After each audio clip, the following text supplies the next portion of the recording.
think that, and I'm going to chime in and before you guys go, I think that we also need to discuss today the different types of communication. Because all communication is not verbal. And isn't it not true that sometimes nonverbal it can influence it can influence what comes out verbally, right? So would you say, Pastor Hammond, would you say that communication is above love in a relationship?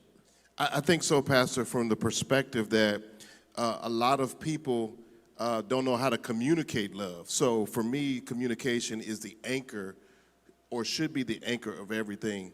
And you were talking just now, I thought about this viral video and memes that they're going around and it says, say this without saying this. You know what I'm saying? You've seen some of those clips.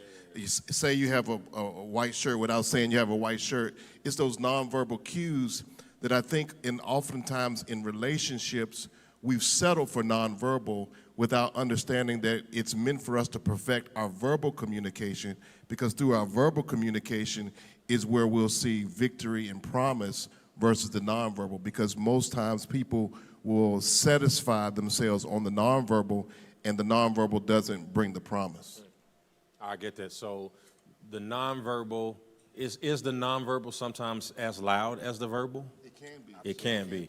So Pastor Rayma, would you say that communication is more important than love, or do you have a different perspective? I'm going to agree with Pastor Matt and Pastor Hammond that communication is very important. We have a lot of love, but the love is not enough if you don't know how to communicate.